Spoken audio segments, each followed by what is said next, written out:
म्हणते का काय हां. प्रोटेस्ट करणार? हां, हे प्रोटेस्ट आहे बेसिकली ते होमिओपॅथिक डॉक्टर BHMS आहे त्यांना 1 वर्षाची ट्रेनिंग देऊन त्यांना परत महाराष्ट्र मेडिकल काउन्सिलमध्ये रजिस्ट्रेशन करतात.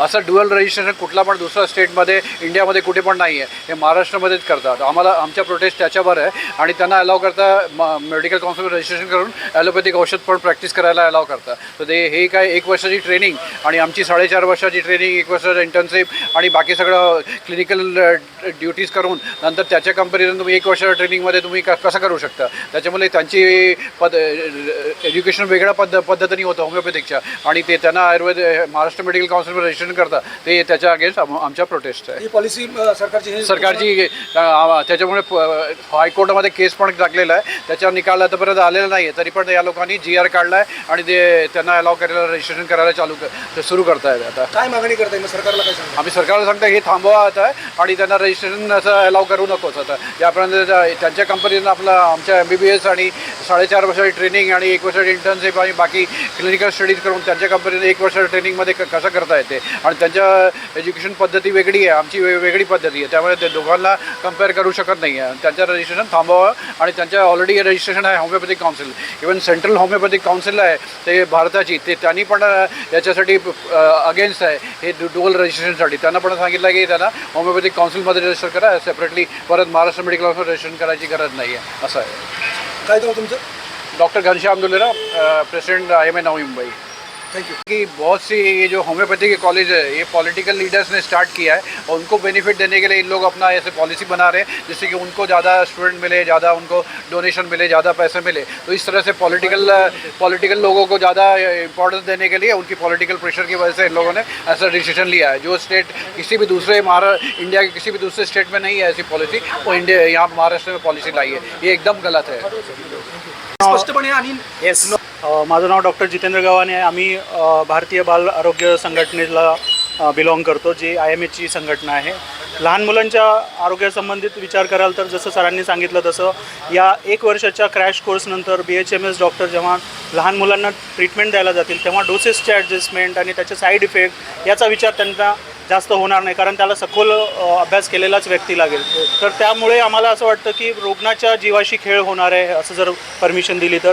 होमिओपॅथी डॉक्टर आहेत, होमिओपॅथी त्यांनी कोर्स केलेला आहे, त्यांचं वेगळं काउन्सिल आहे, तर त्यांनी होमिओपॅथी प्रॅक्टिस करावी. आयुर्वेदिक डॉक्टरांनी आयुर्वेदिक प्रॅक्टिस करावी आणि ॲलोपॅथी डॉक्टरांनी कारण त्यामध्ये ते तज्ज्ञ आहेत. त्यामुळे नुसतं आपण कमी आहे डॉक्टरची असं म्हणून जे चित्र क्रिएट करतो, उभं केलं जातं, हे अगदी चुकीचं आहे. सेंट्रल गव्हर्नमेंटनी बऱ्याच स्टेप घेतलेल्या आहेत, जसं PG सीट वाढवलेल्या आहेत. UGचे मेडिकल कॉलेजेस प्रत्येक जिल्ह्याला 2-2 मेडिकल कॉलेजेस आता ग्रँट झालेले आहेत आणि आता संख्या अपुरी MBBS डॉक्टरची अजिबात राहिलेली नाही आहे. त्यामुळेच आम्ही पण सगळे रूरल क्षेत्रामध्ये काम करायला तयार आहेत. त्यामुळे ज्या व्यक्तीने जे ज्ञान प्राप्त केलं आहे त्यामध्ये त्यांनी प्रॅक्टिस केली पाहिजे असं आमचं मत आहे. आणि हा न्यायप्रविष्ट असताना असं सर्क्युलर काढणं हे गव्हर्नमेंटला बरोबर नव्हतं. न्यायालयाचा काय निवाडा येतो त्यानंतर त्यांनी डिसिजन घेतला असता तर एखाद्या वेळेस आपल्याला समजू शकलो असतो. पण घाई गर्दीमध्ये हा सर्क्युलर काढणं, 1 महिन्यापूर्वीच हा सर्क्युलर रद्द झाला होता, परत विदिन 1 मंथ त्यांनी परत काढला. हे कुठेतरी काहीतरी चुकतं आहे असं आमचं मत आहे आणि आम्ही प्रत्येकजण वेगवेगळ्या रजिस्टरमध्ये नोंदणी ठेवावी असं आमचं मागणी आहे. काय पुढची काय स्टेप असेल जर अशा प्रकारे? आता आज आम्ही टोकन स्ट्राईक 1 दिवसाची OPD आम्ही बंद ठेवलेली आहे. आमचं अतिदक्षता विभाग किंवा बाकीच्या इमर्जन्सी सर्व्हिसेस चालूच आहेत. पण जर आम्हाला सरकार कानाडोळा करत असेल आमच्या मागणीकडे तर आम्हाला याचं इंटेन्सिफाय करावे लागेल आणि पुढे त्याचा त्रास आमच्यासोबत सामान्य रुग्णाला सुद्धा होईल. 25 तारीखला आम्ही आझाद मैदानमध्ये प्रोटेस्ट आणखीन करणार आहे. त्यावेळेला आम्ही पोस्टमॉर्टम पण करणार आहे. नाही, हिंदी को मराठी है. मैं doctor Alka Patnaik, secretary IMA Navi Mumbai. आज हम लोग यहाँ पे प्रोटेस्ट कर रहे हैं अगेंस्ट होम्योपैथ काउंसिल. वो चाहते हैं कि महाराष्ट्र मेडिकल काउंसिल जो प्योरली एलोपैथिक के बिलोंग करती है, जिसमें आगे पूरा सिस्टम है, स्पेशलिटी, सुपर स्पेशलिटी, और ये सब के बाद होम्योपैथिक लोग सिर्फ 1 साल का एक क्रैश कोर्स करके उनको एलोपैथिक प्रैक्टिस करनी है.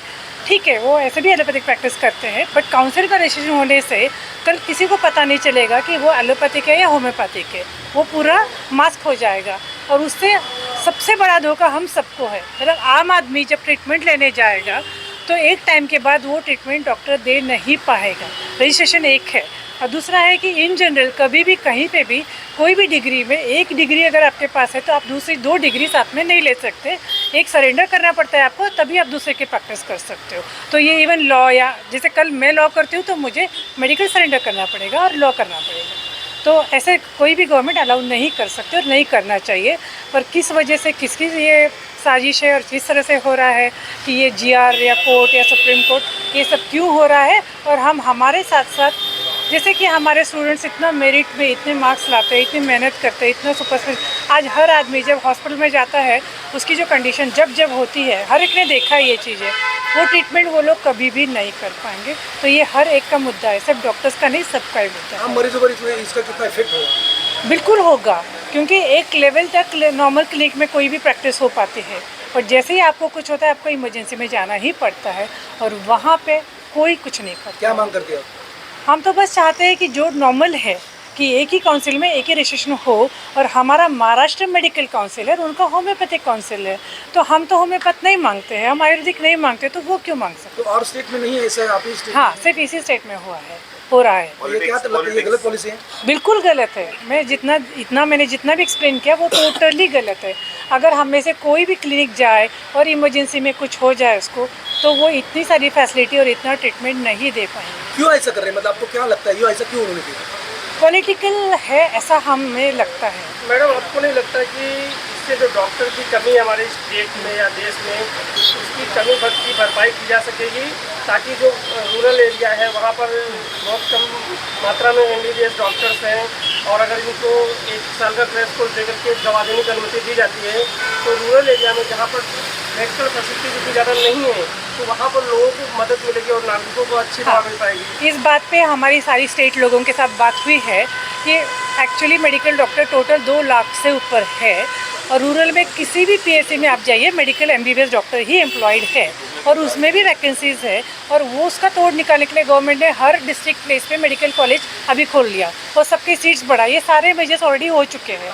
अगर ये पैरेलली सब चीज़ें चल रही है तो फिर ये क्यों? इसके अलावा हम लोगों को MBBS डिग्री के बाद 2 साल का बॉन्ड लेना पड़ता है, जो कि गवर्नमेंट ने अभी रद्द कर दिया। क्यों? क्योंकि बहुत सारे डॉक्टर्स हैं, तो ये पॉइंट ख़त्म हो जाता है। क्या है नाम आपका? Doctor Alka Patnaik, secretary RIMA Navi Mumbai. और दूसरी बात